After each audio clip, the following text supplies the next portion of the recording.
नमस्कार, आप देख रहे हैं आज तक। आपके साथ मैं हूं सईद अंसारी। बड़ी खबर मुंबई एनसीबी से इस वक्त आ रही है। शाहरुख खान का बेटा है आर्यन खान, जो जेल में बंद है और जिसकी जमानत पर इस समय सुनवाई चल रही है। लंच पर सुनवाई भी चल रही है। एनसीबी जमानत का लगातार विरोध करते हुए अपनी तरफ से दलीलें दे रही है। एनसीबी ने अपनी दलील में कहा कि क्रूज से बरामद ड्रग्स आर्यन और उसके साथी इस्तेमाल करने वाले थे। आर्यन के पास से ड्रग्स तो नहीं मिली, लेकिन साजिश का वो हिस्सा अवश्य है। एनसीबी ने यह भी दलील दी कि ड्रग्स रैकेट की विदेशी लिंक की भी हम जांच कर रहे हैं, इसलिए अभी आर्यन खान को जमानत देना बिल्कुल ठीक नहीं है। उसे जेल में ही रहना होगा और उससे हम पूछताछ लगातार करेंगे। तो शुरुआती दौर में जांच में बेल दे देना सही नहीं है, ये नारकोटिक्स कंट्रोल ब्यूरो की तरफ से दलील दी जा रही है। लेकिन समय बहुत कम है, 4:30 बज रहे हैं। जमानत की संभावना बहुत कम है क्योंकि 6 बजे कोर्ट बंद हो जाएगा। अगर जमानत होती है तो उससे पहले कागजात जेल में भेजने होंगे। 5:30 बजे जेल के दरवाजे बंद हो जाएंगे। उसके बाद कोई कम्युनिकेशन नहीं हो सकता। इसका मतलब यह हुआ कि अगर जमानत मिलती है तो वो खबर बहुत जल्द आ जाएगी, वरना हमें इंतजार करना होगा और शाहरुख खान के बेटे आर्यन को एक बार फिर से नशे के इस जाल में फंसने के लिए जेल में रहना पड़ेगा। तो अगर आज जमानत नहीं होती तो फिर बुधवार का दिन है। बुधवार को फिर से जमानत की अर्जी होगी, लगाई जाएगी अदालत में। तो मतलब ये हुआ कि ये पूरा हफ्ता, क्योंकि छुट्टियों का दिन है। अब देखिए क्या क्या हुआ अदालत में। ड्रग्स नहीं मिलने पर धारा 37 लागू होती है। ये साजिश में सीधे सबूत मिलना जरूरी नहीं है, शामिल होना ही काफी है। सीधे सबूत मिले ये जरूरी नहीं है। एनडीपीएस एक्ट के तहत ये संगीन जुर्म है और एनडीपीएस के तहत ही सारा मामला भी दर्ज किया गया पूरा का पूरा। ये एनसीबी की तरफ से दलील दी गई है। आरोपियों की युवा होने की दलील से मैं इनकार करता हूं। अगर आप युवा हैं, इसका मतलब नहीं कि आप ड्रग्स लेंगे, इसका मतलब ये नहीं कि आप साजिश में शामिल होंगे। आप हमारी भविष्य की पीढ़ी हैं, आप ही के कंधों पर जिम्मेदारी है, आप ही को आगे बढ़ना है, देश को संभालना है। महात्मा गांधी ने ऐसी आजादी नहीं लड़ी थी। ये तो आइए सीधे हम आपको मुंबई लिए चलते हैं। सौरभ वक्तानी हमारे संवाददाता हमारे साथ। सौरभ, कितनी संभावना जमानत की? जी देखिए, आज हियरिंग तो कंप्लीट होनी ही चाहिए।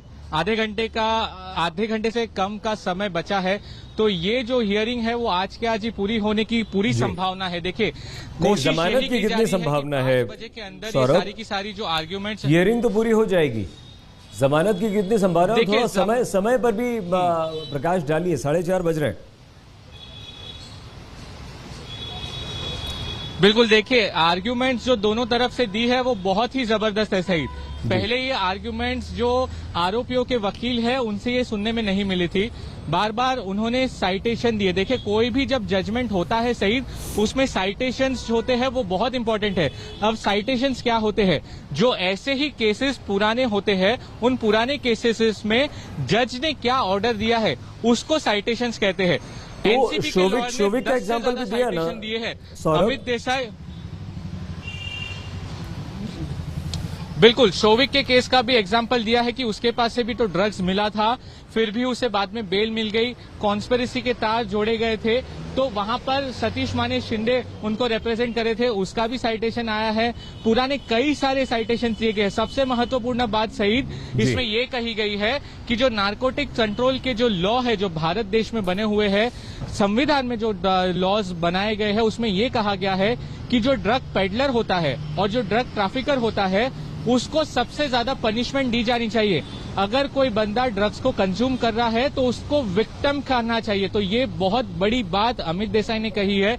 वो कह रहे हैं कि मान भी लीजिए अगर आर्यन ड्रग्स कंज्यूम के केस में आप उसको गिरफ्तार कर रहे हैं तो उसको सिंपैथी दीजिए, उसको एक मौका तो दीजिए। ठीक है, बहुत जल्दी से सौरभ, 10 सेकंड जानबूझकर। अच्छा ठीक है, समय कम है। बहुत धन्यवाद आपका सौरभ वक्तानी, हमारे संवाददाता। 12 दिन हो गए, इंतजार बाकी है। हाई प्रोफाइल केस मानते हुए एनसीबी जमानत के विरुद्ध है। डर है कि कहीं बाहर जाकर केस से छेड़छाड़ ना हो।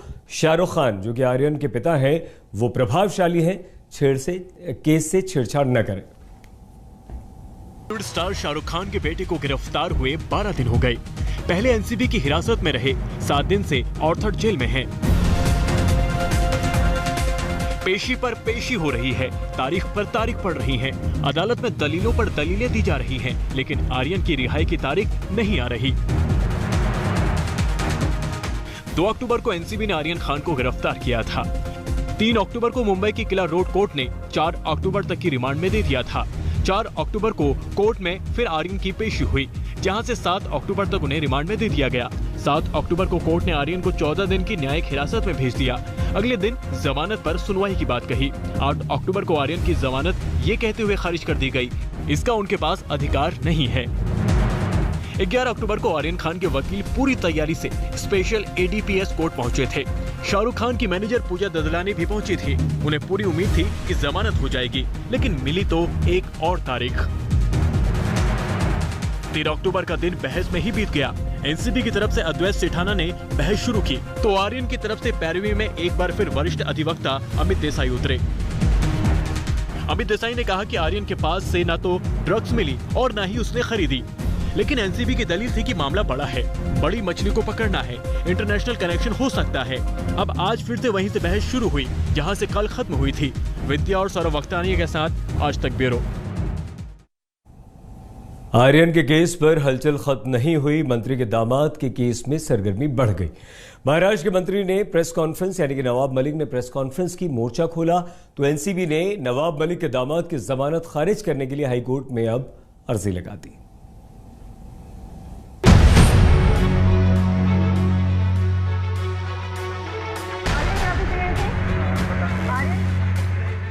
आर्यन ड्रग्स केस हलचल अभी खत्म नहीं हुई और महाराष्ट्र के मंत्री नवाब मलिक और नारकोटिक्स कंट्रोल ब्यूरो के बीच जंग शुरू हो गई। नवाब मलिक ने प्रेस कॉन्फ्रेंस कर अपने दामाद समीर खान को लेकर एनसीबी को घेरा तो नारकोटिक्स कंट्रोल ब्यूरो बिना देरी किए जमानत खारिज करने की मांग को लेकर हाईकोर्ट पहुंच गया। नवाब मलिक ने आरोप लगाया कि उनके दामाद समीर खान को फंसाया गया। उन्होंने कहा कि उनके दामाद के पास कोई भी गांजा बरामद नहीं हुआ था। नारकोटिक्स कंट्रोल ब्यूरो को तंबाकू और ड्रग्स के बीच कोई फर्क समझ नहीं आता। भारतीय जनता पार्टी के सारे नेता एक ही बात कर रहे थे सारे देश के चैनल पर कि नवाब मलिक का दामाद ये ड्रग डीलर है, उसकी गिरफ्तारी हुई, खुन्नस में ये इस तरह का एनसीबी को बदनाम करने का काम कर रहे हैं। अफसोस की तो बात यह है कि एक माजी मुख्यमंत्री भी अलग से वीडियो बनाकर उन्होंने मुझ पे हमला करने का काम किया राजनीतिक। 3.5 महीने एनसीबी ने टाला टाल करने का काम किया। 27 तारीख के दिन एनडीपीएस के स्पेशल कोर्ट ने समीर खान और उसके साथ 2 अन्य सह आरोपियों को करण सजलानी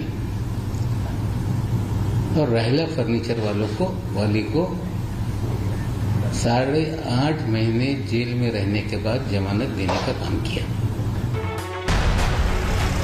नवाब मलिक ने कहा कि झूठे केस के कारण उनके दामाद को कई महीने जेल में रहना पड़ा। उन्होंने कहा कि नारकोटिक्स कंट्रोल ब्यूरो पर सवाल उठने के बाद उन्हें धमकी भरे फोन आ रहे हैं। जिस तरह से केंद्रीय एजेंसी का इस्तेमाल करके, चाहे वो इनकम टैक्स डिपार्टमेंट हो, ईडी हो, सीबीआई हो या और कोई डिपार्टमेंट हो, उसका गलत इस्तेमाल करके नेताओं को डराने की कोशिश की जा रही है। भारतीय जनता पार्टी हो, केंद्र की एजेंसियों का दुरुपयोग जो हो रहा है उसके खिलाफ डट के खड़े रहेंगे और कितनी भी कार्रवाई कर ले, सरकार 2 साल पूरा करने जा रही है, सरकार 5 साल पूरा करेगी। कितना भी डराने का प्रयास हो, हम डगमगाने वाले नहीं है। नवाब मलिक के दामाद समीर खान 13 जनवरी को गिरफ्तार हुए थे। 200 किलो गांजा बरामदगी मामले में गिरफ्तारी हुई थी। ड्रग्स मामले में गिरफ्तार सेलिब्रिटी मैनेजर राहिल फर्नीचर वाला और ब्रिटिश नागरिक करण सेजनानी के साथ पकड़ा गया था। नवाब मलिक झूठा मामला बता रहे हैं तो एनसीबी गंभीर केस मान रही है। चार्जशीट में नाम है। मुंबई से कमलेश सुतार के साथ आज तक ब्यूरो। एनसीबी के हाईकोर्ट जाने के बाद मंत्री नवाब मलिक ने आज तक से बातचीत की। एनसीबी के प्रवक्ता और महाराष्ट्र के मंत्री नवाब मलिक ने आज एक बार फिर से एनसीबी के खिलाफ एक पोल खोल की प्रेस कॉन्फ्रेंस की है। उनका यह कहना है कि उनके दामाद को फ्रेम किया गया था एनसीबी की तरफ से। क्या कहना है नवाब मलिक का, उन्हीं से जानते हैं। मलिक साहब, आप कह रहे हैं कि आपके दामाद की जो गिरफ्तारी हुई थी वो पूरा फ्रेम अप है, क्या आधार है इसका? देखिए, मैंने पहले कभी ये नहीं कहा। मैंने यही कहा था कि कानून से बड़ा कोई नहीं, कानून अपना काम करेगा और न्याय व्यवस्था पे हमारा पूरा विश्वास है। 8.5 महीने के बाद 27 सितंबर को जमानत जज साहब ने दी। उस जमानत के जो ऑर्डर्स हैं वो 12 तारीख के साइन हुए हैं ऑर्डर्स, 12 अक्टूबर को, और कल जो 13 तारीख थी वो पोर्टल पे लोड हुई और वहाँ से हमने निकाला। हमने तो देखा कि इंडिया टुडे पे भी वो खबर आई है कि किस तरह से गलत चीजें उसके अंदर की गई। पूरी तरह से जो धाराएं लगती नहीं है उस केस में, हमारे जमानत जब दामाद की नहीं सभी मामलों में वो धाराएं लगाई गई। लोगों को ज्यादा दिन कैसे जेल में रखा जाए ये प्रयास किया गया। जो गांजा नहीं है उसे गांजा बताया गया। सीए रिपोर्ट में पूरी तरह से जो रिपोर्ट आई है, 200 किलो गांजा कहा जाता था, 7.5 ग्राम किसी लड़की के पास मिला था, उतनी ही पॉजिटिव है।